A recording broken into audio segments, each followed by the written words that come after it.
Hello everyone, welcome back to this wonderful platform BioBuddy. तो आज हम शुरू करने वाले हैं लेक्चर नंबर 4, जिसमें हम जो कनेक्टिव टिश्यू बच गया था, स्पेशलाइज्ड कनेक्टिव टिश्यू, वो कंप्लीट करेंगे और साथ में मस्कुलर टिश्यू और नर्वस टिश्यू के बारे में पढ़ रहे होंगे। सो बेसिकली कल हमने पढ़ा था कनेक्टिव टिश्यू के बारे में, जिसमें हमने dense connective tissue, loose connective tissue, areolar के बारे में, एडिपोज के बारे में, डेंस में रेगुलर इरेगुलर टिश्यूज़ थे।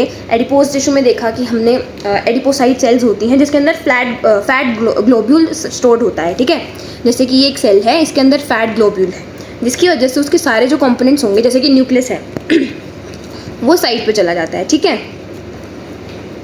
बाकी हमने मैक्रोफाज के बारे में पढ़ा, मस्ट सेल्स के बारे में पढ़ा, जो कि हिस्टामिन, सेरोटोनिन, हेपेरिन को सिक्रीट करती है। हिस्टामिन वैसो डायलेशन का काम करता है, सेरोटोनिन वैसो कॉन्स्ट्रिक्शन का काम करता है, हेपेरिन एंटीकोगुलेंट होता है। ठीक है, तो कुछ इस तरीके की सेल्स प्रेजेंट होती हैं हमारे एरियोलर एडिपोज कनेक्टिव टिश्यू में। आज हम पढ़ने वाले हैं specialised connective tissue. Specialised connective tissue में जैसे कि हम कार्टिलेज के बारे में पढ़ेंगे, बोन के बारे में पढ़ेंगे, और फ्लूइड कनेक्टिव टिश्यू भी स्पेशलाइज्ड कनेक्टिव टिश्यू का पार्ट है। जैसे कि फ्लूइड कनेक्टिव टिश्यू में ब्लड आ जाएगा, लिम्फ आ जाएगा, उसके बारे में पढ़ेंगे। सो स्पेशलाइज्ड कनेक्टिव टिश्यू फर्स्ट आता है इसमें स्केलेटल कनेक्टिव टिश्यू। इसकी दो कंपोनेंट्स, दो हमारी क्लासिफिकेशंस हुई थी, इसमें था skeletal connective tissue and fluid connective tissue. Skeletal connective tissue में फर्दर आता है cartilage and bone. Skeletal connective tissue को स्टार्ट करते हैं। सबसे पहले हम पढ़ेंगे कार्टिलेज के बारे में। कार्टिलेज एक ऐसा सॉफ्ट सा सब्सटेंस होता है, मतलब बेसिकली अगर मैं बात करूँ जिसका मैट्रिक्स, सिंपल सी बात है, अगर किसी का मैट्रिक्स होगा वो सॉलिड हुआ तो काफ़ी ज़्यादा स्ट्रॉन्ग सब्सटेंस होगा। इसका मैट्रिक्स सॉलिड है बट प्लाएबल। प्लाएबल का मतलब क्या हुआ, मतलब फ्लेक्सिबल है, ये हम इजीली बेंड कर सकते हैं इसको। मतलब सिंपल सी बात है, कार्टिलेज कहाँ प्रेजेंट होता है, जॉइंट्स में प्रेजेंट होता है, या टिप ऑफ नोज पर देख सकते हो, अभी बात करेंगे उसके बारे में। तो अगर मैट्रिक्स बात करूँ, सिंपल सी बात है, अगर हम कनेक्टिव टिश्यू के बारे में पढ़ रहे हैं तो हम शुरू से यही बात करते आ रहे हैं कि सेल्स हैं वो मैट्रिक्स के अंदर प्रेजेंट है। ठीक है, एक ग्राउंड सब्सटेंस है, तो ऑब्वियसली हम मैट्रिक्स के बारे में बात करेंगे कि किसका मैट्रिक्स कैसा है, उसी के अकॉर्डिंग बनेगी हमारी बोन्स या कार्टिलेज। ठीक है, तो मैट्रिक्स सॉलिड होता है दोनों में ही, बट डिफरेंस इतना आ जाता है, कार्टिलेज का जो मैट्रिक्स होता है वो सॉफ्ट होता है और प्लाएबल होता है, मतलब फ्लेक्सिबल होता है। डन। अब सेल्स के बारे में बात करते हैं। जैसे कि सबसे आउटर कवरिंग जो कार्टिलेज की होती है, ठीक है, जो सबसे आउटर कवरिंग है उसको बोलते हैं पेरिकॉन्ड्रियम। जहाँ भी तुम्हें कॉन्ड्रियम वर्ड दिख जाए वो होता है कार्टिलेज को क्लासिफाई करने के लिए। जहाँ भी तुम्हें कॉन्ड्रियम वर्ड दिख जाए वो होता है क्लासिफाई करने के लिए कार्टिलेज को। ऑस्टियो वर्ड दिख जाए, बोन्स के लिए यूज़ किया जाता है ऑस्टियो। ठीक है, तो पेरिकॉन्ड्रियम मतलब जो आउटर कवरिंग है हमारे कार्टिलेज की, उसको बोला गया है पेरिकॉन्ड्रियम। डन। अब आती है, एक होती है इमेच्योर सेल्स, मतलब जो अभी मैच्योर नहीं हुई हैं। सिंपल सी बात है, कुछ ऐसी इसमें मॉडिफिकेशंस होंगी जिससे वो मैच्योर होंगी, तो उनको बोला गया है इमेच्योर सेल्स। अब इमेच्योर सेल्स कौन सी हैं, यहाँ पर कॉन्ड्रोब्लास्ट सेल्स, कॉन्ड्रोब्लास्ट सेल्स, और कुछ होती हैं mature cells. Mature cells basically यही इससे बनी होंगी, अगर ये मैच्योर होकर इसमें कुछ मॉडिफिकेशंस होंगी तो उससे बन जाएंगी कॉन्ड्रोसाइट्स। कॉन्ड्रो किसके लिए हम वर्ड यूज़ कर रहे हैं, कार्टिलेज के लिए, तो कॉन्ड्रोब्लास्ट से मैच्योर होकर बनेंगी कॉन्ड्रोसाइट्स। ठीक है, ये सेल्स इनमें प्रेजेंट होंगी। ठीक है, अब कॉन्ड्रोब्लास्ट का काम क्या है, ठीक है, कॉन्ड्रोब्लास्ट का काम क्या है, चलो सबसे पहले इसके बारे में जानते हैं। ये इमेच्योर कार्टिलेज फॉर्मिंग सेल्स है, मतलब कार्टिलेज की जो सेल्स हैं उनको बनाती हैं, सिंपल सी बात है। तो इमेच्योर कार्टिलेज फॉर्मिंग सेल्स, ठीक है, responsible for secreting the cartilaginous matrix. जो हमारा मैट्रिक्स है ना, कार्टिलेज के अंदर जो मैट्रिक्स है उसको कौन सिक्रीट कर रही हैं, कॉन्ड्रोब्लास्ट, और फाइबर्स को भी सिक्रीट कर रही हैं। हमने फाइब्रोब्लास्ट पढ़ी थी, फाइब्रोब्लास्ट क्या कर रही थी, फाइबर्स को सिक्रीट कर रही थी और मैट्रिक्स को सिक्रीट कर रही थी। यहाँ पर कॉन्ड्रोब्लास्ट क्या कर रही है, अगर हम रिलेट करने की कोशिश करें तो कॉन्ड्रोब्लास्ट क्या कर रही है, फाइबर्स को सिक्रीट कर रही है और मैट्रिक्स को सिक्रीट कर रही है, तो वही सेम काम इसका है। ठीक है, तो कार्टिलेज में जो भी मैट्रिक्स पाया जाएगा उसको कौन सिक्रीट कर रही है, कॉन्ड्रोब्लास्ट, और फाइबर्स को भी सिक्रीट कर रही है। डन। अब यहाँ पर बोला गया है कॉन्ड्रोब्लास्ट में होगी मैच्योरेशन, मैच्योरेशन होकर वो बन जाएगी कॉन्ड्रोसाइट। कॉन्ड्रोसाइट क्या है, मैच्योर कार्टिलेजिनस सेल्स है, कुछ ना कुछ मॉडिफिकेशंस होकर इनमें हमारे पास कॉन्ड्रोसाइट्स बन जाती हैं, mature cartilage cells. Located in lacunae. अब लेक्यूने क्या होता है, लैक्यूने होती हैं fluid filled spaces made from chondrocytes. अब बताते हैं, जैसे कि ये हमारे पास ये कॉन्ड्रोसाइट हो गई, अब ये ना अपने आसपास एक फ्लूइड फिल स्पेस बना लेगी, ठीक है, जिसको बोला गया है लैक्यूने।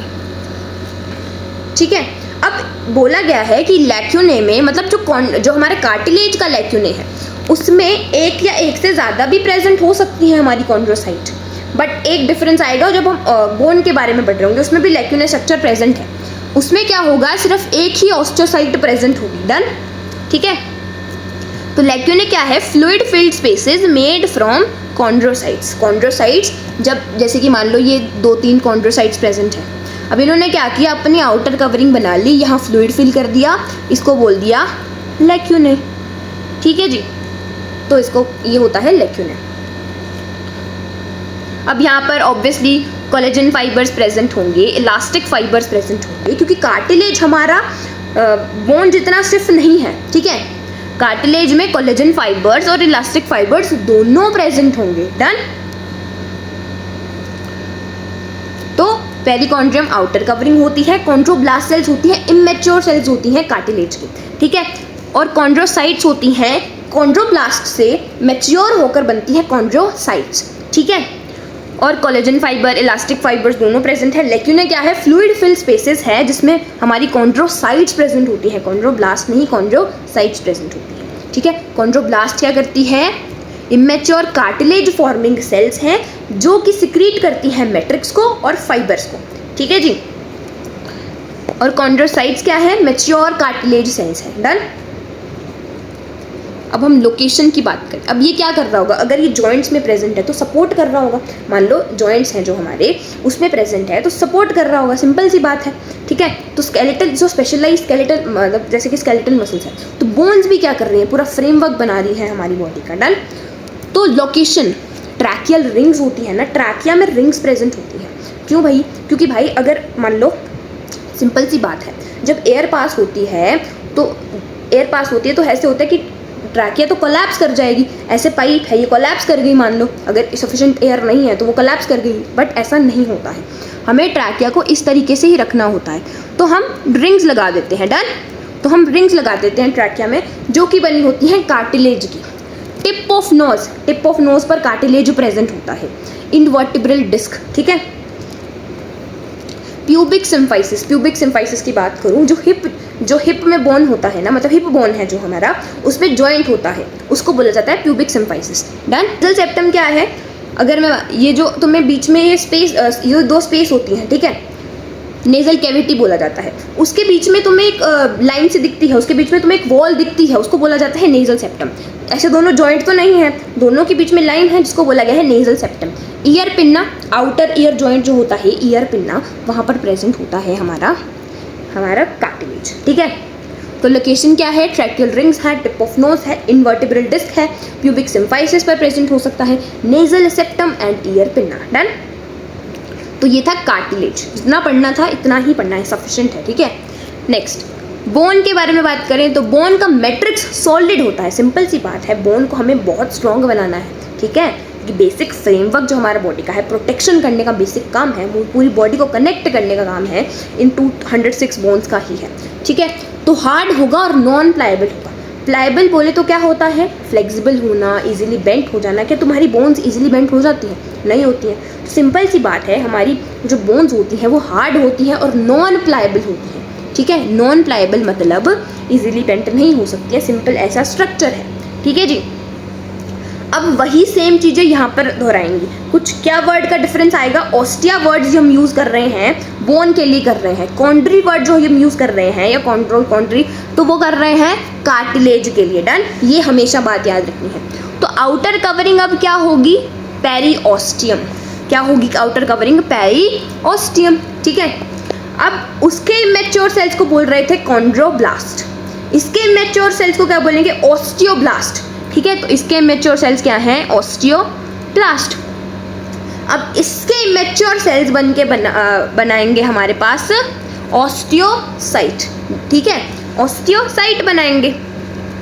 अब यहाँ पर एक डिफरेंस आता है, वहाँ पर लिख के आते हैं। क्या डिफरेंस था यहाँ पर कि तो बोला गया है जो हमारी 1 लैक्यूने हैं, मतलब जो फ्लूइड फिल स्पेस है उसके अंदर मोर देन 1 और 1 प्रेजेंट होती है क्या, कॉन्ड्रोसाइट। क्या एक 1 और मोर देन 1, ठीक है। बट ऑस्टियोसाइट के केस में ऐसा नहीं है।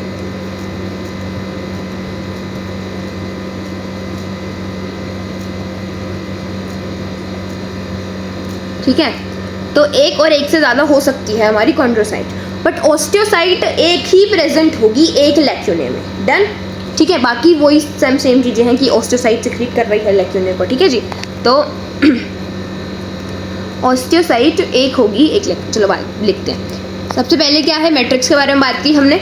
ऑस्टियोसाइट क्या है, मैच्योर बोन है, cells trapped, mature bone cells है, सेल्स ट्रैप्ड इन लैक्यूने, ठीक है।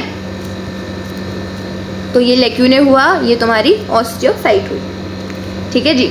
यहाँ पर कोलेजन फाइबर्स दिख रहे हैं, ठीक है, यहाँ पर कोलेजन फाइबर्स दिख रहे हैं, क्योंकि हमें कोलेजन फाइबर्स क्या होते हैं, प्रेजेंट इन बंडल, अनब्रांच्ड और स्ट्रॉन्ग बनाते हैं किसी सब्सटेंस को। बट यहाँ पर हमें कोलेजन फाइबर्स दिखेंगे, इलास्टिक फाइबर्स नहीं दिख रहे हैं, ठीक है। Osteoblast, bone forming cells, simple सी बात है। ऑस्टियोब्लास्ट क्या है, इमेच्योर सेल्स हैं, तो वो बोन को बनाएंगे, फिर मैच्योर हो जाएंगे ऑस्टियोसाइट्स में, ठीक है। तो ऑस्टियोब्लास्ट क्या है, बोन फॉर्मिंग सेल्स है, ठीक है। और ब्लास्ट आ गया तो भाई साहब क्या मैट्रिक्स सिक्रीट कर रही होंगी, हाँ जी मैट्रिक्स सिक्रीट कर रही होंगी। अब इसके ना मैट्रिक्स में सिंपल सी बात है, अगर मुझे बहुत ज़्यादा हार्ड और नॉन प्लाइबल मैट्रिक्स बनाना है तो कुछ ना कुछ ऐसे सब्सटेंसेस लाने पड़ेंगे जिसकी वजह से मेरा मैट्रिक्स जो हो वो काफ़ी ज़्यादा स्ट्रॉन्ग बन जाए, क्योंकि बोन है भाई बहुत स्ट्रॉन्ग स्ट्रक्चर है, ठीक है। तो मैं क्या करूँगी कि कुछ इनऑर्गेनिक चीज़ों को भी ऐड कर दो मैट्रिक्स में, कुछ ऑर्गेनिक चीज़ों को भी ऐड कर दो, जिसकी वजह से काफ़ी ज़्यादा स्ट्रॉन्ग मैट्रिक्स बन जाए। तो मैंने क्या किया, मैट्रिक्स में रख दिए 30% ऑर्गेनिक चीज़ें और इनऑर्गेनिक चीज़ें, ठीक है। 30% ऑर्गेनिक चीज़ें और इनऑर्गेनिक कितनी हुई, 70%, ठीक है। अब तुमने सुना होगा कैल्शियम कैल्शियम कैल्शियम, भाई साहब बोन्स में कैल्शियम होता है, ज़्यादा कैल्शियम खाओ तो बोन्स स्ट्रॉन्ग होती हैं। क्यों होती हैं, क्योंकि जो हमारे बोन्स के मैट्रिक्स में इनऑर्गेनिक सब्सटेंस है वो 70% है, जिसमें मेनली क्या है, कैल्शियम फॉस्फेट। ये जो सब्सटेंस है ये क्या है, कैल्शियम, ये इनऑर्गेनिक सब्सटेंस है, ये क्या है, कैल्शियम फॉस्फेट है। तो मेनली अगर ये प्रेजेंट है तो अगर हमें बोन्स को और स्ट्रॉन्ग बनाना है तो कैल्शियम खाना चाहिए ज़्यादा, जिससे ये इसकी फॉर्मेशन होगी, ठीक है। तो कैल्शियम फॉस्फेट मेनली मिलता है हमारे इनऑर्गेनिक सब्सटेंस के, जो हम 70% देख रहे हैं। बाकी कैल्शियम कार्बोनेट है, मैग्नीशियम फॉस्फेट है, ठीक है जी, ये मिलते हैं। अगर ऑर्गेनिक की बात करूँ, ऑर्गेनिक है 30%, जिसमें तुम्हें दिख रहे हैं कोलेजन फाइबर्स और ग्लाइकोप्रोटीन जैसा एटसेट्रा हो सकते हैं सामान, ठीक है जी, एटसेट्रा, ठीक है। तो ऑर्गेनिक में तुम्हें कोलेजन फाइबर्स दिखे और ग्लाइकोप्रोटीन्स। ग्लाइकोप्रोटीन्स याद है ना, कार्बोहाइड्रेट के ऊपर जब प्रोटीन के ऊपर जब हमने कार्बोहाइड्रेट की एक चेन लगा दी उसको बोल दिया ग्लाइकोप्रोटीन, ठीक है। हाँ जी, तो ऑर्गेनिक 30%, इनऑर्गेनिक 70% होता है, ठीक है। यहाँ पर वो लाइन लिख लेंगे कि 1 लैक्यूने 1 ऑस्टियोसाइट, हाँ जी, ठीक है, इस तरीके से। डन। अब होता है हेवर्शियन सिस्टम। हेवर्शियन सिस्टम सिर्फ मैमल्स में प्रेजेंट होता है। क्या होता है हेवर्शियन सिस्टम, थोड़ा सा ओवरव्यू लेते हैं। देखो, तो मान लो ये अगर, तो हमारी बोन्स कैसे दिखती हैं, सबको पता है इस तरीके से दिखती है हमारी बोन्स, ऐसे ऐसे, फिर यहाँ से इस तरीके से हमारी बोन्स दिखती है। तो अगर मैं उसका क्रॉस सेक्शन काटूँ, क्रॉस सेक्शन क्या हुआ, अगर मेरी ये बोन है इस तरीके से, तो मैं इसको यहाँ से काट दूँ तो वो कुछ इस तरीके का स्ट्रक्चर नहीं दिखेगा, ऐसे सर्कुलर सा, सिंपल सी बात है ना, इस तरीके से दिखेगा। तो अगर इस तरीके से सर्कुलर सा देखूँ तो उसके अंदर तुम्हें ऐसे दिख रहा होगा, यहाँ से हेवर्शियन सिस्टम दिख रहा होगा। क्यों दिख रहा होगा, बात करते हैं इसके बारे में, ठीक है।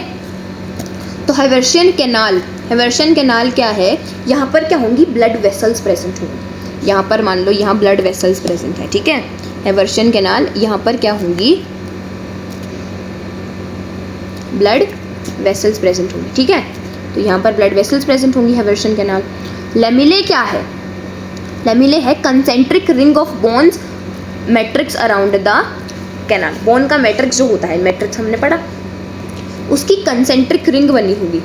देखो अगर ये बोन का मैंने क्रॉस सेक्शन काटा तो तुम्हें हवर्शन सिस्टम, अरे यार ये मैंने बोन का क्रॉस सेक्शन काटा तो तुम्हें हवर्शन सिस्टम कुछ इस तरीके से दिख रहा होगा, ठीक है। तो यहाँ पर कैनाल होगी और ऐसे रन कर रही होंगी ब्लड वेसल्स इसके अंदर, ठीक है। हाँ, तो lamellae concentric rings of bone matrix around the canal. कैसे? इस तरीके से जो हमारा मैट्रिक्स है वो अरेंजमेंट है, ये मैट्रिक्स की जो दिख रही है ये अरेंजमेंट है किसकी? मैट्रिक्स की। ये मैट्रिक्स ही है तुम्हारा, ठीक है। जो बोन्स का मैट्रिक्स होता है वो ही है। तो ये कुछ इस तरीके से अरेंज हुआ है कंसेंट्रिक रिंग्स में, और ये क्या है? ऑस्टोसाइट्स प्रेजेंट है, ठीक है। तो इस तरीके से हमारा हेवरशन सिस्टम होता है। ज़्यादा डिटेलिंग में नहीं पढ़ने, बट एनसीईआरटी में डायग्राम दिया हुआ है तो इतना पढ़ लेते हैं, ठीक है। हाँ जी, तो ये था हमारा बोन्स के बारे में और कार्टिलेज के बारे में, ठीक है। फ्लूइड कनेक्टिव टिश्यू, इसके बाद कनेक्टिव टिश्यू खत्म हो जाएगा। फ्लूइड कनेक्टिव टिश्यू क्या होता है? एक होता है ब्लड और एक होता है लिम्फ। सबसे पहले जो मेन पॉइंट है फ्लूइड कनेक्टिव टिश्यू के बारे में,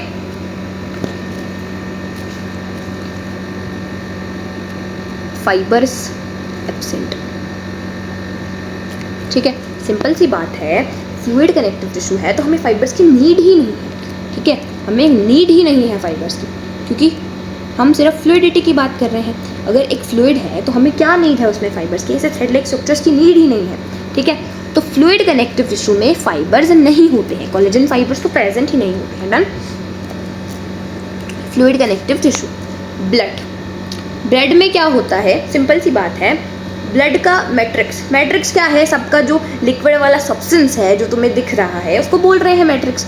तो ब्लड का मैट्रिक्स क्या होता है? ब्लड का मैट्रिक्स होता है प्लाज्मा। ब्लड का मैट्रिक्स होता है प्लाज्मा। जो भी ब्लड में लिक्विड पार्ट है उसको बोला गया है प्लाज्मा, ठीक है। तो ब्लड के मैट्रिक्स को बोला गया है प्लाज्मा।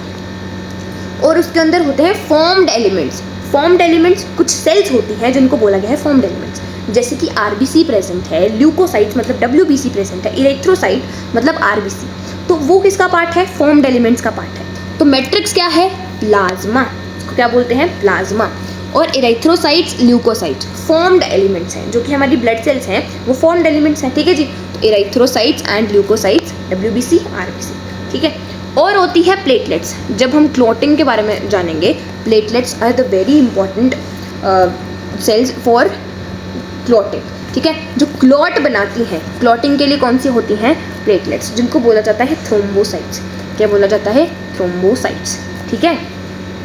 क्लॉटिंग के लिए जो रिस्पॉन्सिबल होती हैं वो होती हैं प्लेटलेट्स, ठीक है जी। फिर अभी तो ब्लड के लिए इतना ही पढ़ना है, बाकी पूरा का पूरा चैप्टर बना हुआ है बॉडी फ्लूइड्स एंड सर्कुलेशन, उसके अंदर डिटेलिंग में पढ़ना है, ठीक है।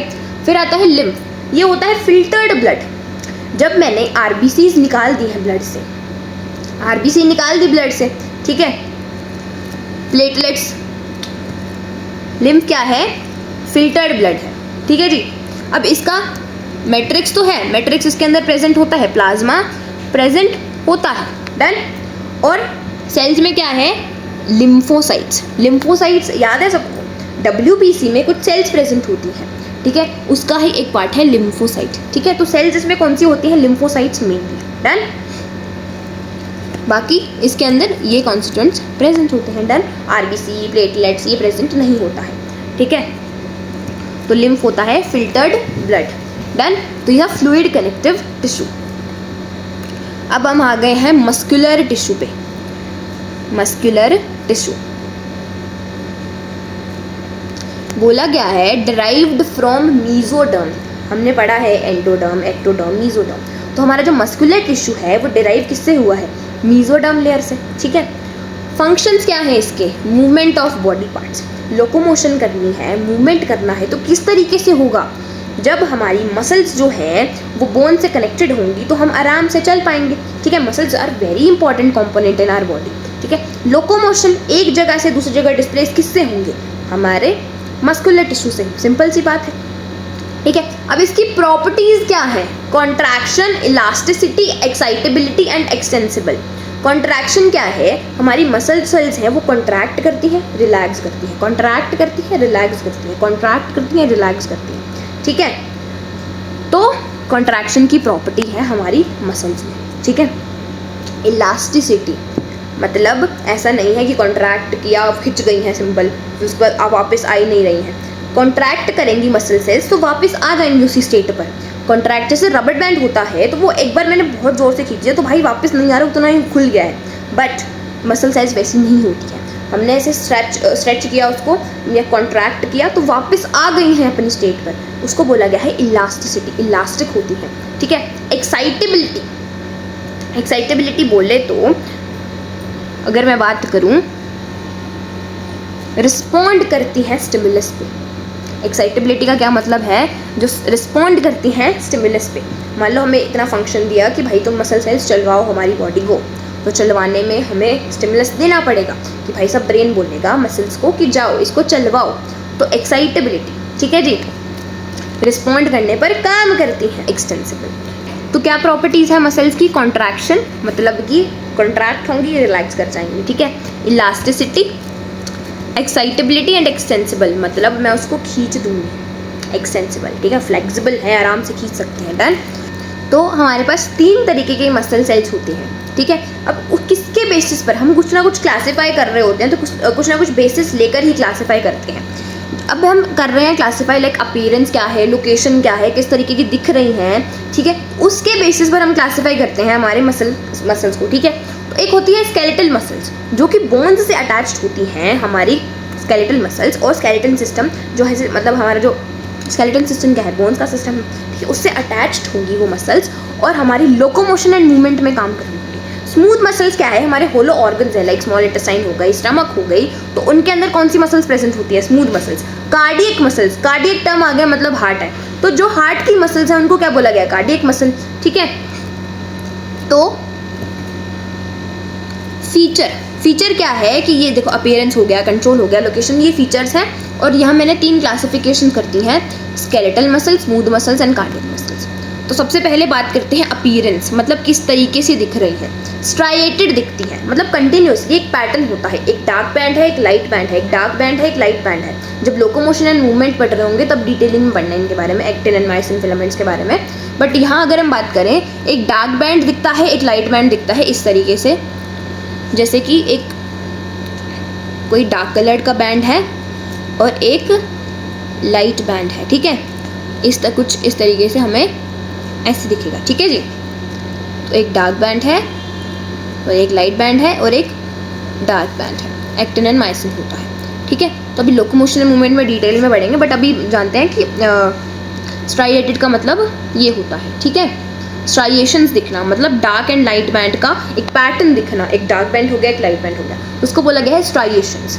तो स्ट्राइएशंस हमें कौन सी मसल्स में दिख रही हैं, यहाँ पर देखो यार तुम, सिंपल सी बात है, यही दिया हुआ है, ठीक है। तो हमें कहाँ दिख रही है, स्केलेटल में और कार्डियक में। स्मूथ में नहीं दिख रही हैं स्ट्राइएशंस, स्मूथ में नहीं दिख रही हैं स्ट्राइएशंस। तो स्केलेटल मसल्स और कार्डियक मसल्स में हमें स्ट्राइएशंस दिखती हैं, ठीक है जी। एक डार्क बैंड और एक लाइट बैंड वाला हमें अरेंजमेंट दिखता है, स्मूथ मसल्स में नहीं दिखता है, याद रखेंगे, ठीक है। हाँ जी, अब आते हैं कंट्रोल।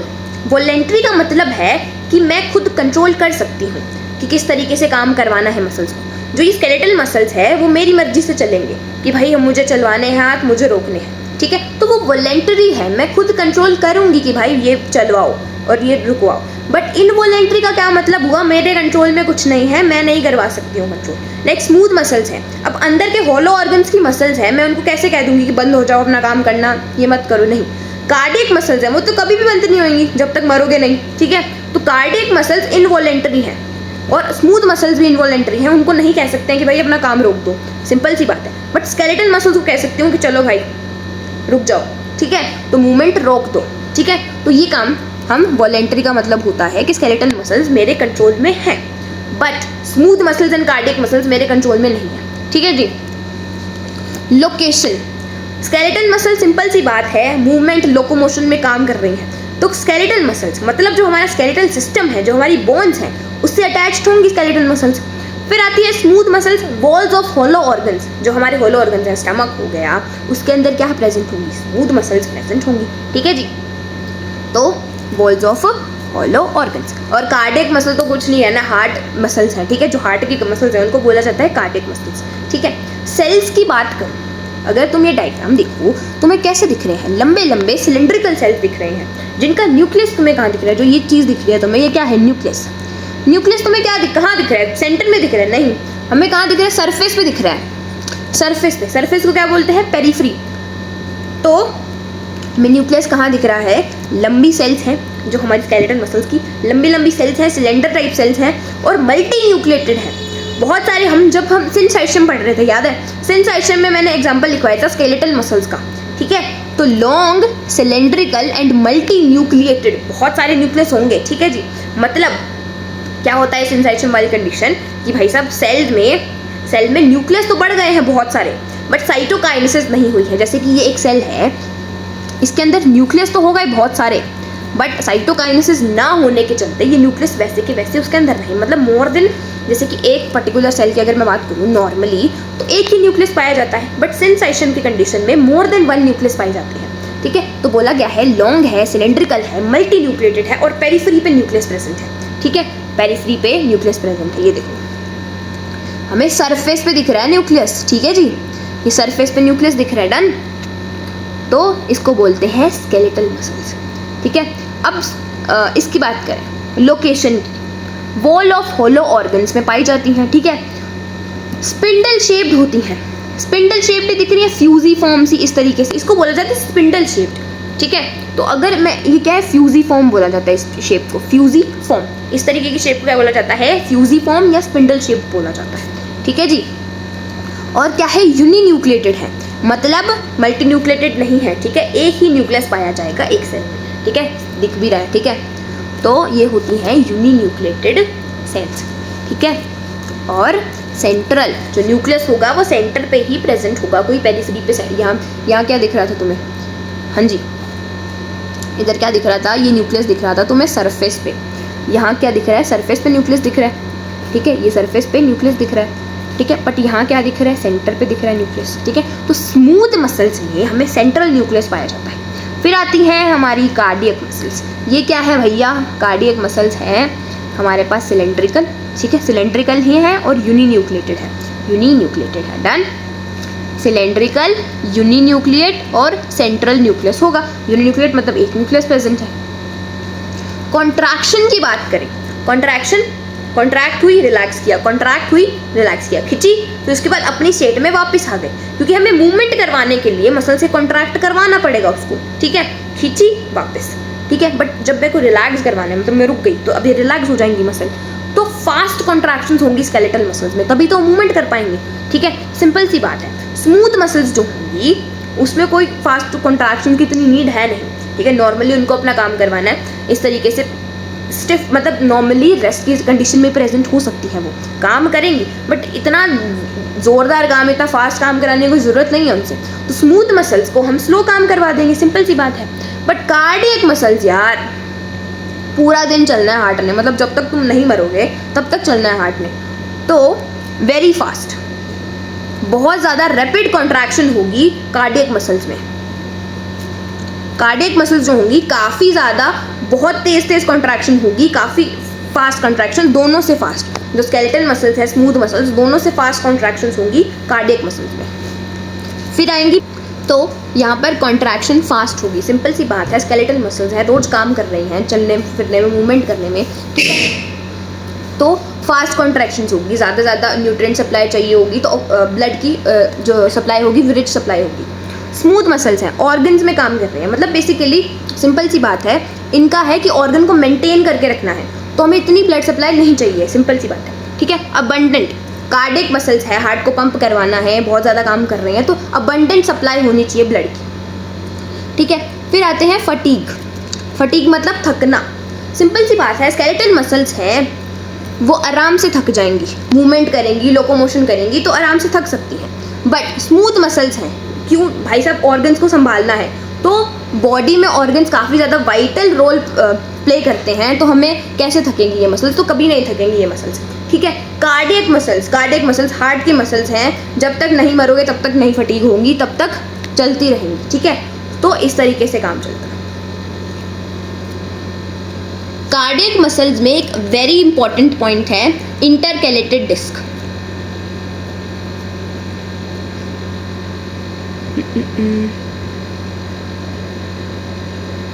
इंटरकैलेटेड डिस्क प्रेजेंट होती है।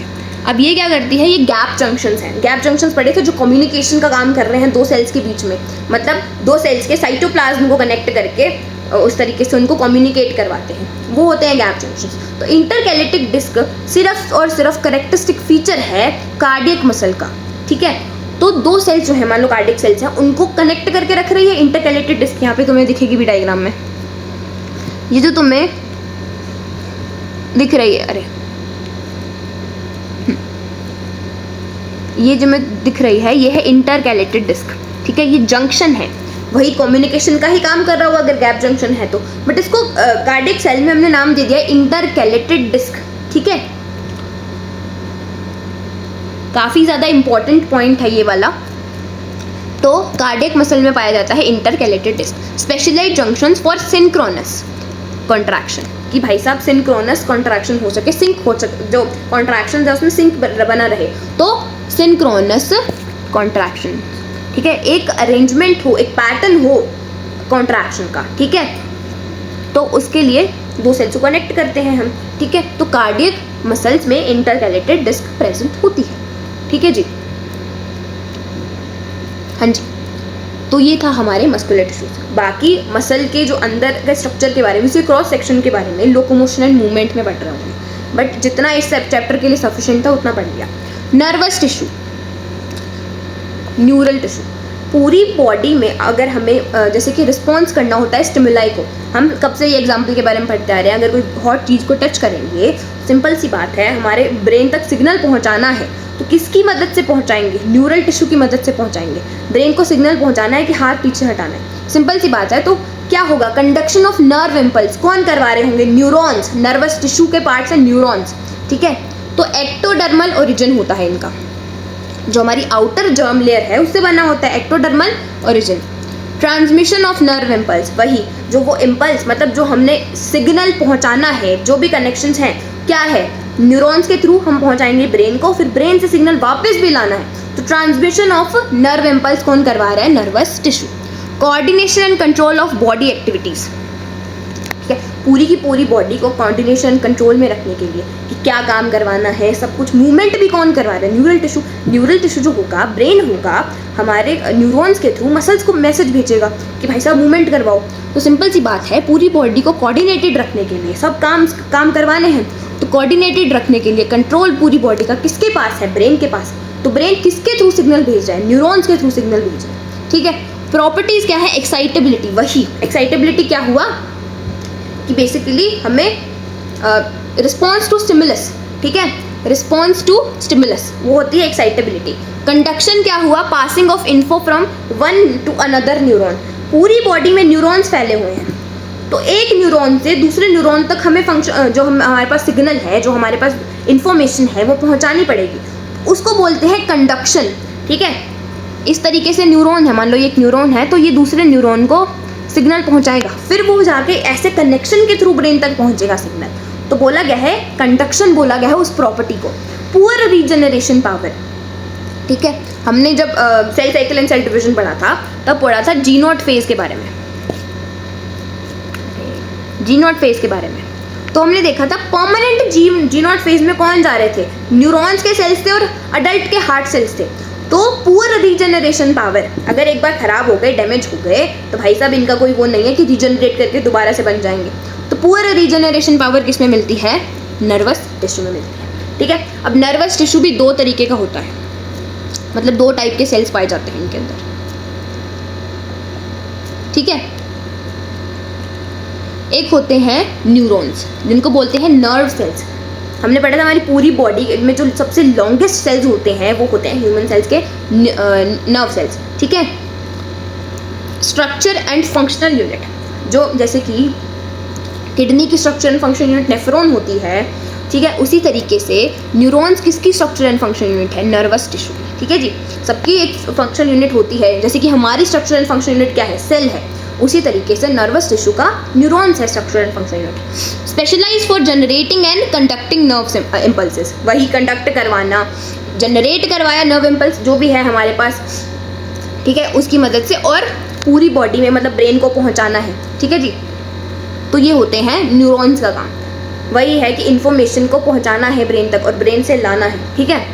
Neuroglia make up more than 50% of nervous tissue. Neurons present है but make up more than 50% of nervous tissue, neuroglial cells, ठीक है जी। Supporting, nourishing and protecting neurons, basically neurons को सपोर्ट करना, नरिश करना। जब बेसिकली क्या होता है, पैकेजिंग होती है ना न्यूरॉन्स में, तो किसके थ्रू होती है? न्यूरोग्लिया सेल्स के थ्रू, ठीक है। न्यूरोग्लिया क्या कर रहा है? पैकेजिंग जो होती है न्यूरॉन्स में, वो कौन करवाता है? न्यूरोग्लिया, ठीक है। अब इसके भी सेल्स होते हैं, एपिंडाइमल सेल्स, एस्ट्रोसाइट्स, ओलिगोडेंड्रोसाइट्स, माइक्रोग्लिया, ठीक है। इतना इनके बारे में डिटेल नहीं जाननी है बट इतना लिख दिया है। कौन से सेल्स हैं? Ependymal cells, astrocytes, oligodendrocytes and microglia, ठीक है, डन। तो ये था नर्वस टिश्यू। अब एनसीईआरटी पढ़ते हैं, जो भी हमने कल पढ़ा था उसकी भी एनसीईआरटी पढ़नी और आज वाले की भी एनसीईआरटी पढ़नी। The intercellular material of cartilage is solid and pliable. Pliable मतलब फ्लेक्सिबल है, ठीक है, बेंड कर सकते हैं, and resist compression. Cells of this tissue, chondrocytes, are enclosed in small cavities within the matrix secreted by them. Chondrocytes mature cells हैं जो कि एक fluid fill space बनाते हैं, lacunae. Most of the cartilage in vertebrate embryos are replaced by bones in adult.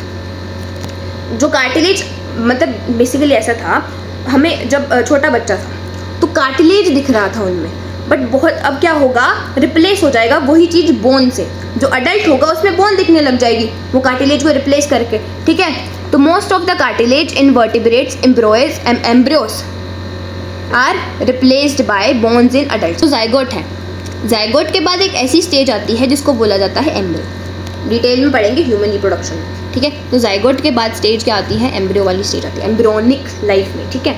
तो are replaced by bones in adult, मतलब वहाँ उस स्टेज में कार्टिलेज है, वो सब जो भी है चीज़, बट अडल्ट हो जाएगा जब, तब उसके अंदर वो उस चीज़ को रिप्लेस करके बोन्स आ जाएंगी, ठीक है। Cartilage is present in the tip of nose, outer ear joint between adjacent bone of the vertebral column, जो इंटरकैलेटेड डिस्क है वो उसके बारे में बात कर रहे हैं। Limbs and hands in adult, हाँ ये पॉइंट ऐड कर सकते हैं, limbs and hands in adult ये ऐड कर लेंगे। Bones have a hard and non pliable ground substance, जो मैट्रिक्स है वो उसका नॉन प्लायबल है, फ्लेक्सिबल नहीं है, ठीक है। Rich in calcium salts, calcium phosphate, calcium carbonate and collagen fibers which give bones its strength. It is the main tissue that provides structural frame to the body. Bones support and protect softer tissues and organs. ठीक है, जो हमारे organs हैं उनको कौन support कर रहा है? बाहर हमारे जो bones हैं वही सपोर्ट कर रही हैं और एक फ्रेमवर्क प्रोवाइड कर रहा है बॉडी को, ठीक है। एक फ्रेम में लग रही है कि बॉडी भाई साहब ऐसे ही होनी चाहिए। The bone cells, osteocytes are present in the spaces called lacunae. Limb bones such as the long bones of the legs sir weight bearing functions. Simple सी बात है, हमारी जो पूरी लेग्स की बोन्स होगी वो हमारी पूरी की पूरी अपर बॉडी है उसका वेट बेयर कर रही हैं, ठीक है। They also interact with skeletal muscles attach to them, skeletal muscles के साथ इंटरैक्ट करके bring out movements and locomotion, ठीक है। The bone marrow in some bones is the site of production of blood cells, हाँ ये वाला point रह गया है। Bone marrow in some bones is the site of production, कोई बात नहीं कल की क्लास में कवर कर लेंगे। Blood is a fluid connective tissue containing plasma, red blood cells, white blood cells and platelets. बोला गया है ब्लड एक फ्लूइड कनेक्टिव टिश्यू है, ठीक है, जिसके अंदर होता है प्लाज्मा मतलब उसका matrix, red blood cells and white blood cells and platelets. It is the main circulating fluid that helps in the transport of various substances. Main circulating fluid है, ठीक है। पूरी की पूरी बॉडी में हमारा जो ब्लड है न्यूट्रिएंट्स सप्लाई करनी है किसी ऑर्गन को, ब्लड के थ्रू होगी, ठीक है। तो मेन सर्कुलेटिंग फ्लूइड है that helps in the transport of various substances. You will learn more about blood in chapter 17 and 18, ठीक है। Muscular tissue, each muscle is made up of many long cylindrical fibres arrange in parallel arrays. ये structure के बारे में बात कर रहे हैं, जिस लोकोमोशन एंड मूवमेंट में पूरे पूरे स्ट्रक्चर क्रॉस सेक्शन के बारे में दिया हुआ है। तो मसल्स में ना मसल फाइबर्स होते हैं, ठीक है, मसल फाइबर्स होते हैं जिनके बारे में डिटेलिंग में पढ़ेंगे, ठीक है। This fibres are composed of numerous fine fibrils called myofibrils. हम यहाँ से शुरू करते हैं। हाँ, in general muscles play an active role in the movement of the body. Muscles are of three types: skeletal, smooth and cardiac muscles.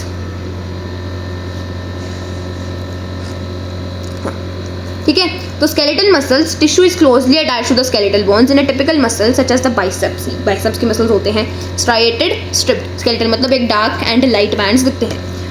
A sheath of tough connective tissue encloses several bundles of muscle fibers. You will learn about in the chapter 20. ठीक है, 20 chapter में पढ़ेंगे, ठीक है। अब skeletal muscles के बारे में पढ़ा कि स्ट्राइटेड दिया हुआ है एनसीईआरटी में। Smooth muscles fibres taper at both and, मतलब ये देखो टेपर एट बोथ एंड्स का मतलब क्या है, फ्यूजी फॉर्म, इस तरीके से टेपर्ड एट बोथ एंड्स, ठीक है, fusiform and do not show striations. Cell junctions hold them together and are bundled together in a connective tissue sheath. The wall of internal organs such as the blood vessels, stomach and intestine contains this type. बोला गया है muscle cells में हमें cell junctions पाए. Muscle जो smooth muscles है वहाँ पर सेल जंक्शंस भी पाए जाते हैं. पॉइंट्स को ऐड कर लेते हैं, रुको.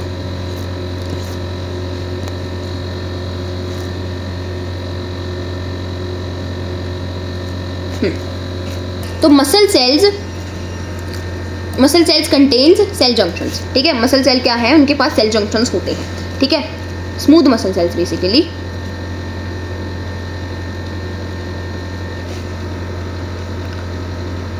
Smooth muscle cells contain cell junctions, ठीक है.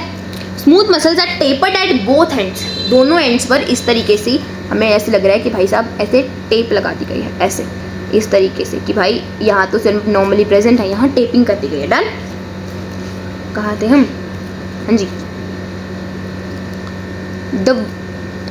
The wall of internal organs such as the blood vessels, stomach and intestine contains this type of muscle tissue. Smooth muscles are involuntary as their functions cannot be directly controlled. We usually are not able to make it contract merely by thinking about it as, मतलब simple सी बात है, अगर मैंने सोचा, मैंने कहा movement करनी है मैंने, तो हो गया, ठीक है. बट ऐसे थोड़ी स्मूथ मसल्स की भाई पेट को मूवमेंट करवा, ऐसा तो नहीं होगा, ठीक है. तो हम ऐसे नहीं कर सकते हैं, बट स्केलेटल मसल्स के केस में कर सकते हैं. मुझे मूवमेंट करनी है, मैंने सोचा और हो गया, ठीक है.